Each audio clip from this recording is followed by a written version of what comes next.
Alright everybody, if you tried to watch this first part of this video when it was first posted, you realized how deplorable the audio was on it. So what we're starting today is the build of a permanent brooder for new chicks. This is the inside of our chicken coop. It's about 9.5 feet by about 12 feet wide. It's been in this configuration for a couple years now, and we've historically just used a portable brooder. It served us pretty well, but I'm talking about like you might want to hatch a few chickens, a few more than we historically have. We've also ordered, and by the time you'll see this, received chicks from a nearby hatchery here in Missouri. So trying to catch up on video output. What I'm doing here is taking down some roost boards that I had up. Up until last summer, mid to late summer, we had about 35 hens and a couple of roosters, and we unfortunately had a fox break into my self-admittedly poorly built pen outside and decimated the flock pretty well. We currently have, not including the new chicks that just arrived today, we have 8 or 9 hens and 1 roo, and they're doing all right. They're not very old and still laying a few eggs, but definitely not the amount of chicken output that we're used to. So I'm pulling out these old roosts here, and I'm going to temporarily move the main roost over along those windows. That is a hinged roost there. Works pretty good. I just pull it up when I do clean and have it out of the way. Works good. Pretty easy. Just some door hinges with removable pins if you ever need to take it out. The majority of this coop is recycled materials. The windows were used, the sheeting is used or leftover parts of sheeting. A lot of the framing is left over on its second or third life, as is much of the barn construction that we're converting this old house into a barn there at the farm.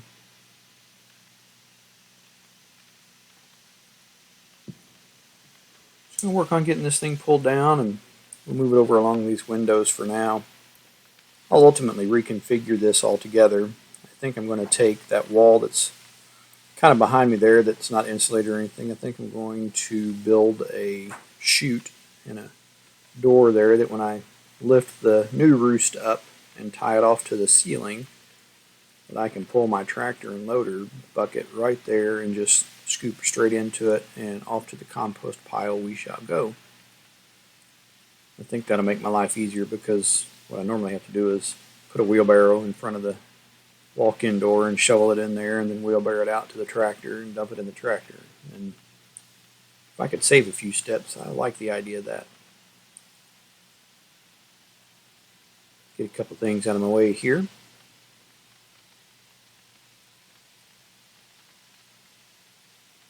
Just got to dig this out so I can get that roost where it's kind of flat. This permanent brooder has been a debated project for a while between the wife and I, and we decided that this year was the time to do it. Make a good improvement to the chicken coop. We also have a plan for a new, large, well-built chicken pen outside of those windows when we get that far.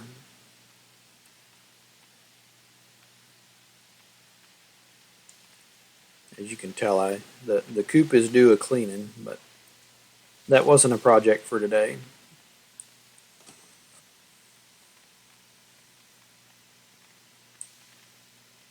This is a temporary fix-a-roost, and as you can see, I've got that little piece of plywood down there below that middle window to keep the chickens outside in the pen and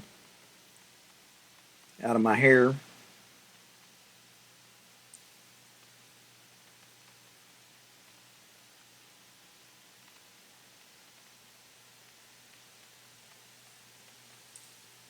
that roost has worked pretty well. We've never had a lack of space. I suspect when I build a new one and reconfigure it, it'll be a little bit steeper, maybe a little bit more closely spaced, so I can have it shorter and have a bigger walk aisle in the middle of the chicken coop.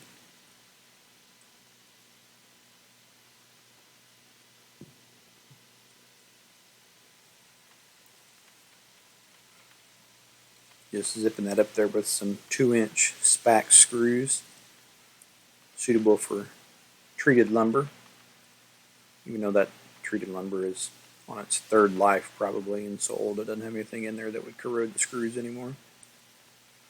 But it's at least stable. It doesn't warp anymore. Nice and easy to use. Alright, little peek here. You can see there as I pan down, we have an invader. Pretty sure it's groundhog. Whatever it is does not eat the chickens. Seems to be getting into their freshwater supply, gets into their feed, and generally just meanders about, apparently at night when no one's there and the chickens are all roosted up. That's still an ongoing battle.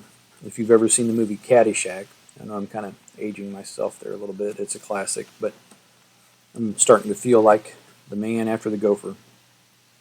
It is currently winning. But look at all that manure gold right there. It's really not as deep as it looks. The base depth of dirt, which this has always been a dirt floor coop, is just at the bottom of that 2x6 there. So it's really only about 3 or 4 inches deep, not as deep. And there you can see I discovered a nest. It didn't have anything in it. Guess I was maybe relieved partially and disappointed partially. I would very much like to, at a minimum, displace whatever is causing my problem here.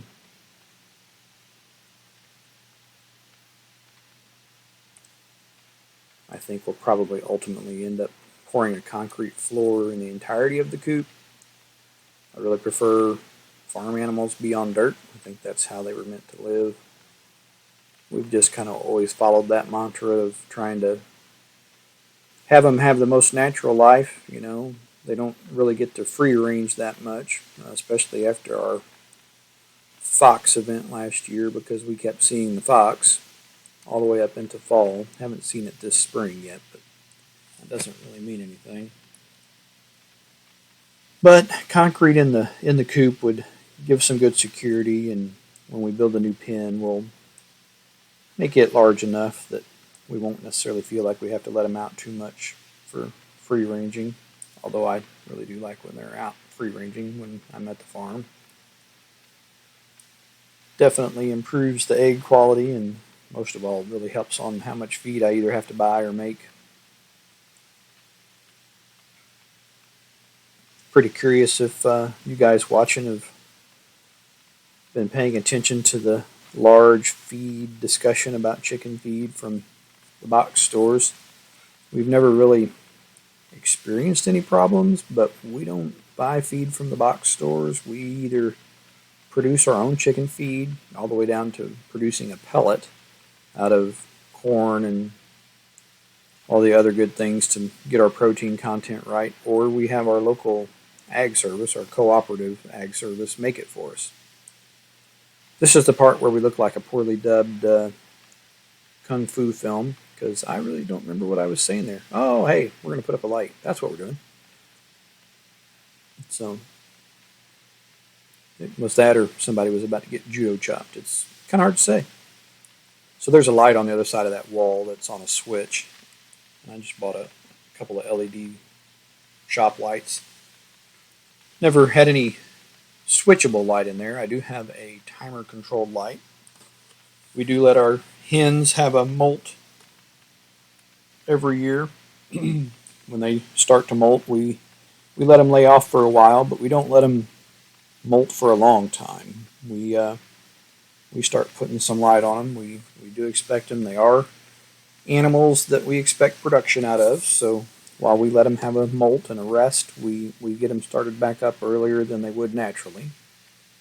So I do have what would be to your left. They're kind of next to that storm window you see. There's a pair of LED daylight colored lights that are on a timer that when it's running, they have about 14 hours of daylight, so to speak, per day.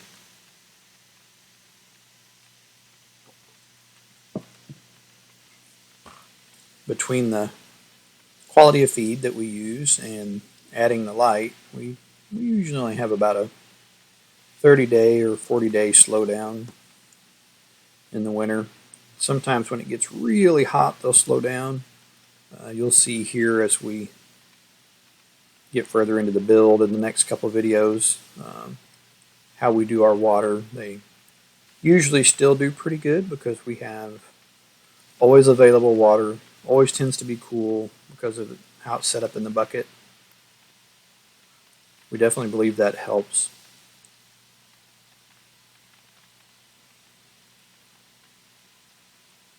I do hope that when we get the new pen built that I can put some accommodation in that we can start free ranging again, because I don't know, I always feel like they do so much better when they have free range capabilities, especially if I could get them down to the cow lot and let them scratch through all of that goodness.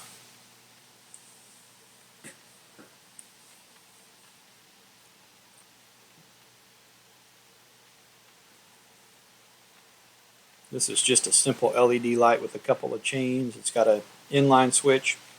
I'm going to cut the plug off of it here in a minute and wire it right into the other light.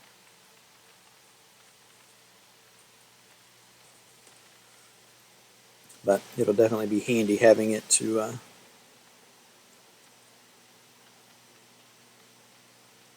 have it there to use whenever we're in the winter months and it's dark in the mornings and evenings and we're trying to do things. You can see I'm just cut the plug off of it there. Stepping around the corner, I got a 55-gallon trash can out there I'm throwing stuff in. Always try to make sure I get everything picked up because all the little wire pieces and cutoffs, man, chickens just think that stuff looks delicious, and despite what they think, it is not delicious for chickens.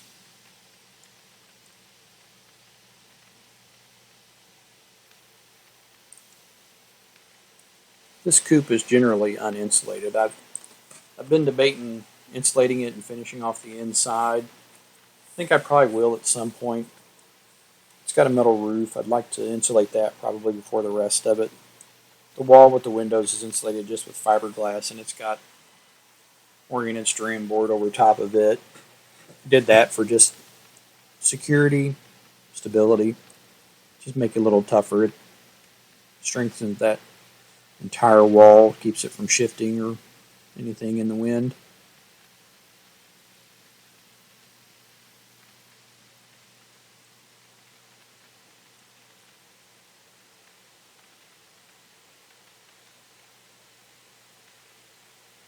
Just about to have some light here, I think.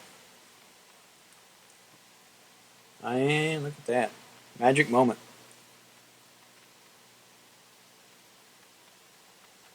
It's a little bit of a side quest, but it was sun was starting to get around and get a little dark for the camera, and figured I should get that put in and be done with it.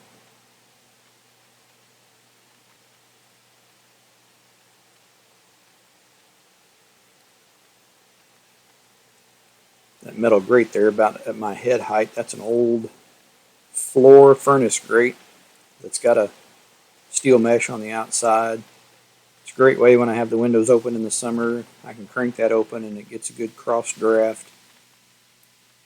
Usually stays pretty decent in there. It's on the south side of the barn, but it's got a white metal roof and that's pretty good. They don't get too hot, and if it starts to get real hot, I'll hang a fan in there and get some air circulation going for them. I'm just getting the light, that outside light, put back up. It's like on a regular box. It's a hanging outdoor light, just a little inexpensive light with a LED bulb in it.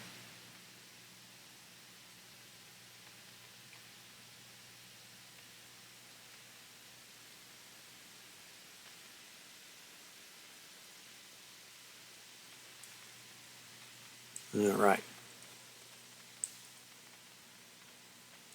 I usually like to recycle a lot of stuff. You're going to see me get things around here. I'm going to recycle some of that old roost I took out that we're not going to use.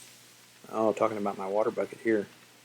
Yeah, you'll see that in video 2, how we make our water buckets. Most of it. Lost some of that footage.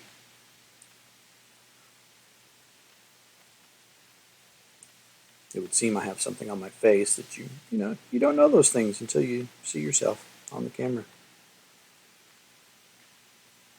You'll definitely want to check out how we do our water. It's a very low maintenance, low cost way to do it, and man, it's effective.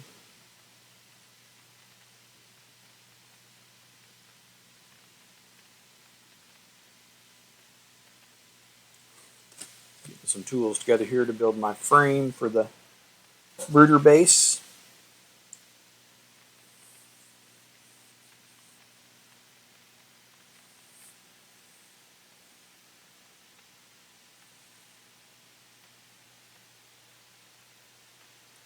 We chose to do a concrete floor in the brooder.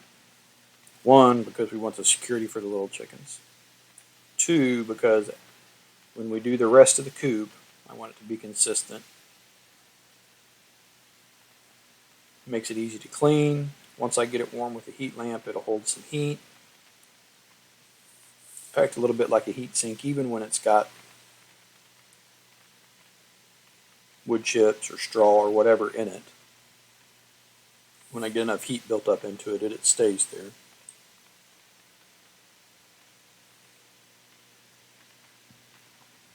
Just going to get that frame put together here.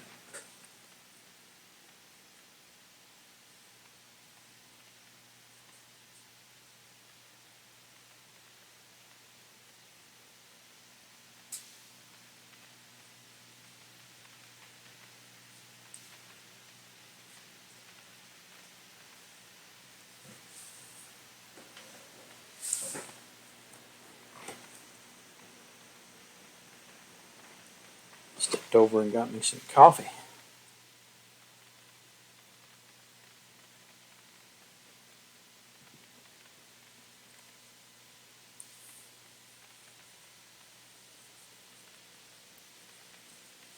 You kind of look at all my structure there. Those flat stringers that the metal is secured to, I think, were new, but all of this framing you see here is either leftover framing, leftover siding, recycled framing.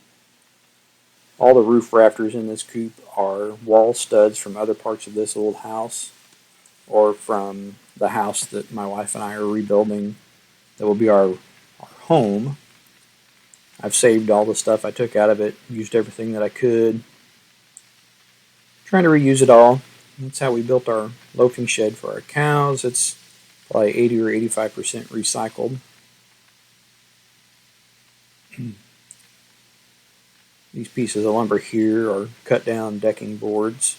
Again, this is probably the third thing it's been in its life. Decking board first, and then I don't know, I may have used it for something else before it was a roost board, and now it's going to be the frame for the brooder box.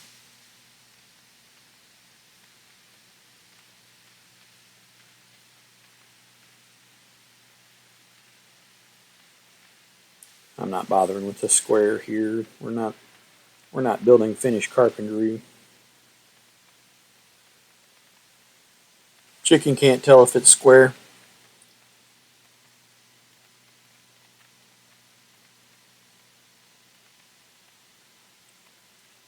My cutting and construction is just a little bit out of frame here. It's a little difficult trying to get everything lined up in this 12 feet. By the time I couldn't get it quite in the corner, and I'm not all the way out. Camera only has a certain amount of wide angle to it.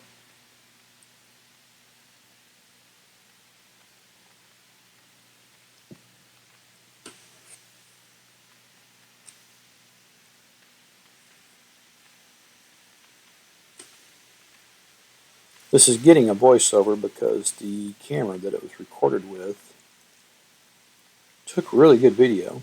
stuff feel like it's pretty good video. But man, the audio was terrible. Like I said at the beginning, if you tried to watch the first one, I didn't realize how bad it was until somebody watched it and gave me a shout and was like, "That's really bad." And then I actually got on and listened to it. I thought I had cleaned it up in post-production, and it sounded pretty good on my computer, but it was apparently still running it through a filter of some kind. But just for the viewer, for you guys, it was pretty deplorable. So here we are, getting the midnight voiceover on a video and drinking coffee.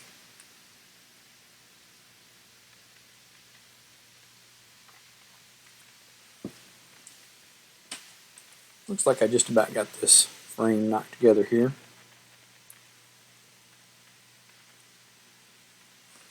Gonna get ready to put it in that corner.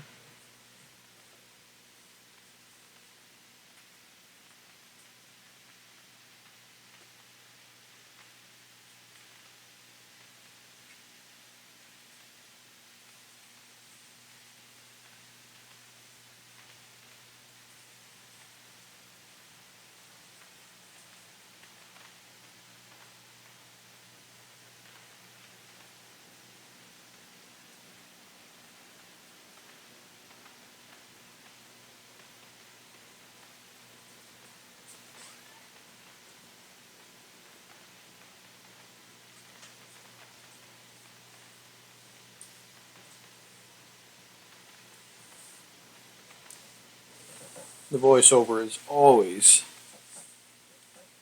I don't know, it's never as good as the original audio because it's not spur of the moment. If you guys enjoy the videos, we're just getting good and started. We've got a lot of projects coming up, a lot of things to do. There's definitely a couple years worth of fixing and building and ideas. Yeah, there's some of that lost footage event. What you missed was me digging those holes and putting that frame in. You can see my original water bucket there, though. And you can see that cup is dripping. It's a little bit of foreshadowing there. You'll have to see the second video to see what happens with that.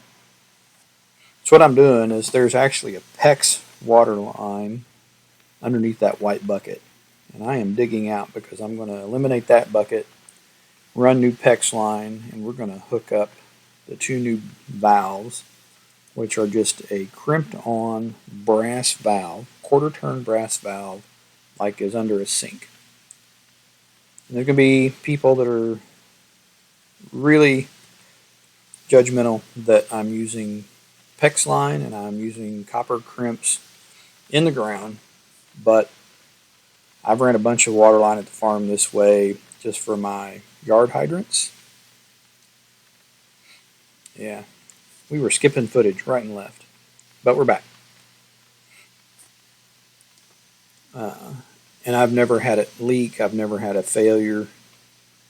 It's as durable as a lot of other water line that goes in the ground, and the crimps are copper. They're not going to rot off. The fittings are brass. They're not going to rot off. The water line that's under that white bucket has been in the ground for 2 years. It's never froze. It's not very deep. I've had great success with it, and honestly, I plan on continuing with that mode of operation. What I'm doing here is just getting a little concrete under these buckets to get them flattened out, leveled up. This is probably me going, I should have brought a mask.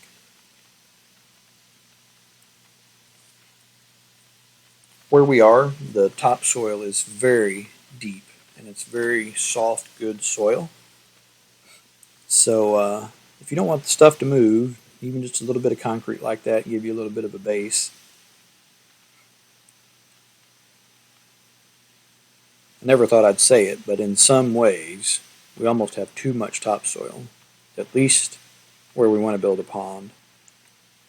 We've been working on a pond plan for a few years. Had a backhoe once upon a time until a collector that discovered I had it. It was an old Alice Chalmers backhoe, not many of them made, and he decided he really wanted it and made me what I would consider a irrefutable offer, and away he went with it. I do miss the old thing, but while we had it, we kind of got a meager start on what we call the frog pond to sort of do exploratory digging. And in areas we have topsoil that's 4 and 5 feet thick before you hit clay. Makes for a great garden, but man, we're going to have a lot of digging for the pond. You see I'm just tapping these in, working them out. I want them pretty level.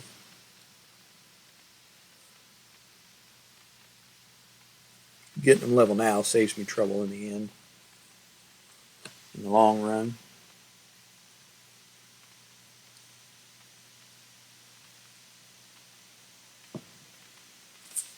If you're really, if you're seriously long term going to do chickens or even other small animals, because you could take this water line setup and take this bucket and turn it into something else, or use another, like a small barrel, food grade barrel with a valve, and have a good watering system that is very low maintenance. It's very user friendly. The only thing we reliably or repetitively need to replace are those cups. It's not a design flaw. It's just they're sort of a consumable item. They're inexpensive, and after enough time in that environment, they drip. They freeze sometimes when it gets brutally cold in the winter. They're subjected to a lot of ultrafine dust, and after about a year, they start to dribble a little bit, and it's worth replacing them. You'll see that I try to clean them in video 2 if you check out that video, with not the greatest success, partial success, I guess I could say. That one closest to me that's dripping, it's actually dripping because I got it a little bit hot trying to thaw it out. I had disconnected. I have a heat lamp that I hang there on occasion. When it's really cold for a really long time, it will freeze. Most of the time, if it's, say, 20 degrees or above, there is it's either a 5 or a 10 watt, it's relatively small, fish tank heater inside that bucket, plugged into that white outlet right there. And it keeps it warm enough that it almost never freezes unless it's like 8, 9, 10 degrees and windy for several days and nights in a row. If it warms up during the day at all, that south-facing wall with those 3 windows, it catches enough passive solar that it warms it up in there pretty good. And that little fish tank heater will keep it open, keep the water open, and they always have water. In the next few videos, you'll see that I make a permanent addition that I can thaw out water or keep water thawed on the coldest of days, make my life easier. So like I say, this is just standard 1/2 inch potable water PEX.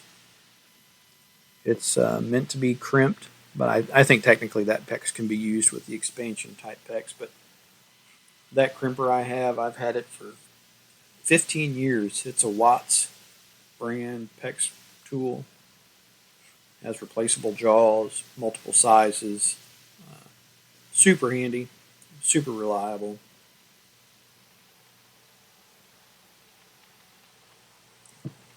It's always accurate. It stays very accurate. I rarely have to ever mess with it as far as the go, no-go gauge on the crimp. Once you get it set up, it's just super spot on. So the plan here is that I want to have 2 lines stubbed out into those 2 buckets and shoot about for the middle of the bucket, way down low. And then I'll actually use a shark bite style fitting in the bucket, a 90, so that I can remove that fitting and work on the valve if I need to, or replace the valve if I need to. That lets me point the valve up towards the water bucket. Gives me the reliability that I can remove it to work on it, like I say.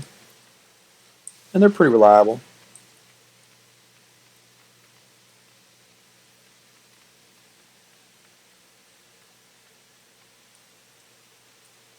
The only complaint about the copper crimps is that sometimes they like to meander. What I normally do is I have a small pair of channel locks, and I'll just kind of get it where I want, put a little bit of a crimp on it. See there how tight that fits when you crimp. Apparently I needed to spray a little penetrating oil on that crimper.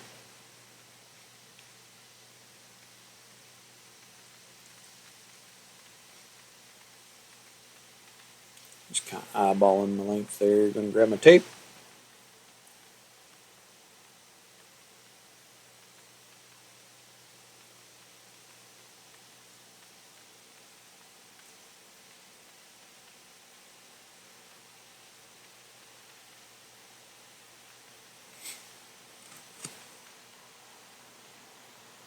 All I'm shooting for here is to get close.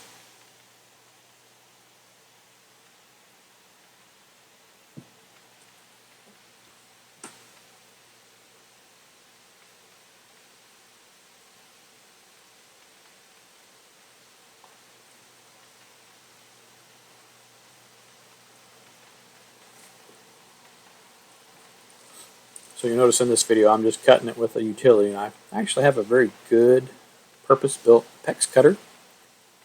I don't know if you get to see that in the next video or not. But if you're going to do a lot of PEX line, get you a purpose-built cutter. You'll thank me for it. Your life will be better for it.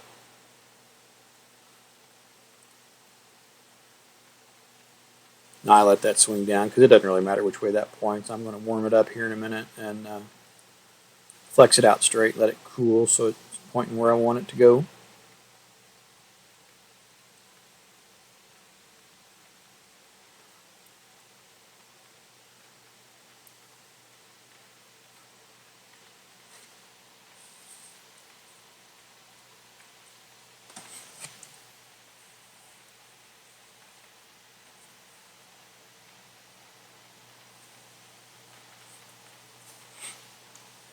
Small 7th inning stretch there. I think the wife and kids showed up to swap vehicles.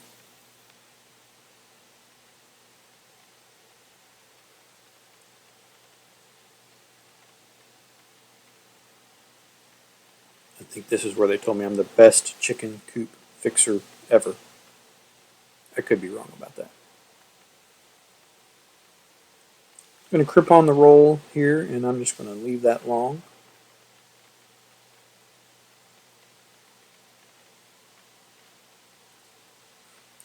Stick it in the ground, and I can tie it together to that other part when I get that far.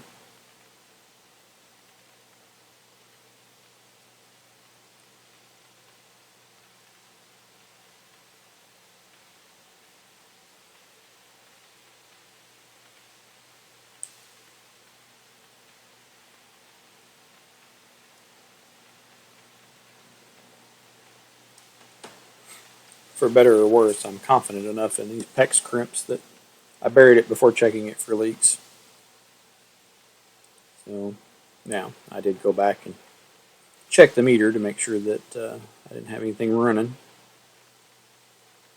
Let's see, I'm going to take my heat gun and get that one curved pipe straightened out so it shoots straight into that bucket.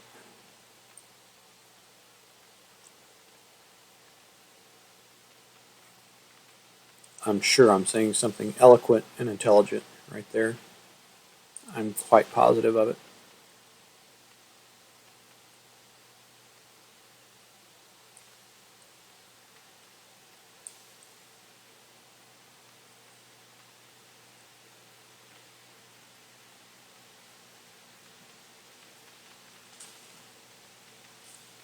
Oh, I think the comment there was that heat gun really made that LED shop light flicker.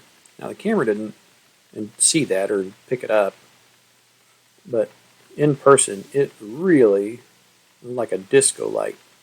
It was doing its thing.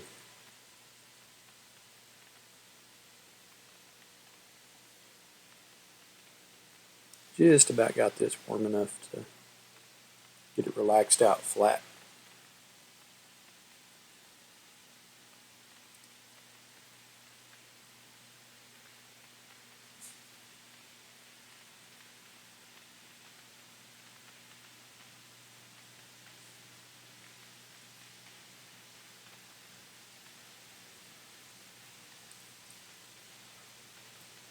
Just pulling her out, bending her out straight there.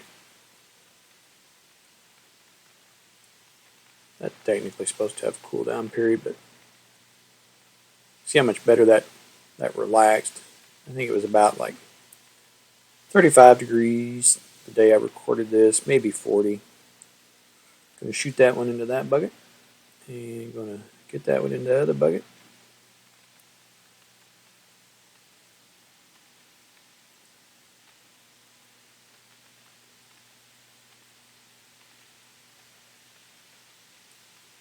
A little bit of adjustment, fixing, and settling in here, but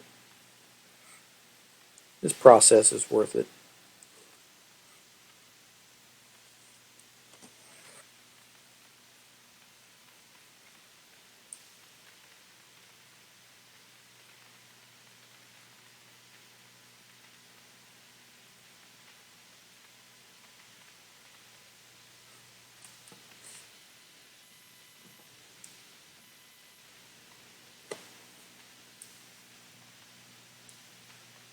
Just re-leveling here. Put a little concrete, a little dirt around these things, get them settled in.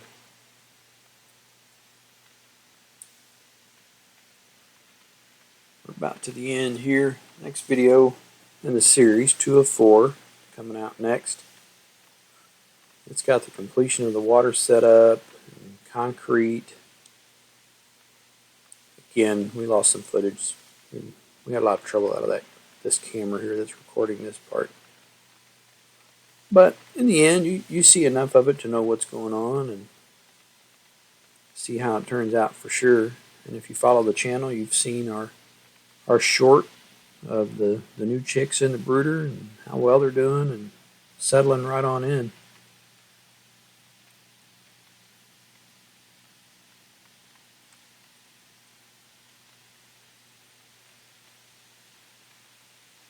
Just getting a couple dirt clods in there to kind of hold that line in place.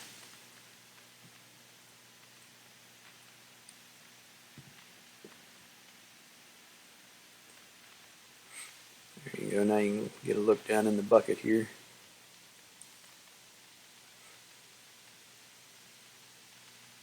Pretty straightforward. Just stubbed it right to the middle.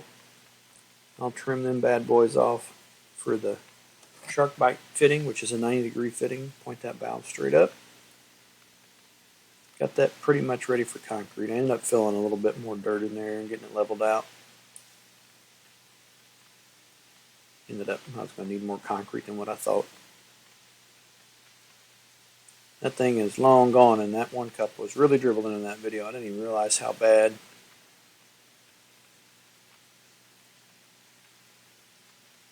That's just about going to do it here. You can see we got some manure to haul out. We got lots of things left to do. It's coming together quick.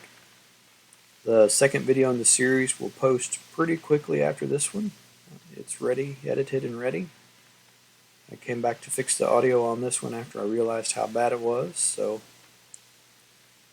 there'll be 1 and 2 out within the next couple days.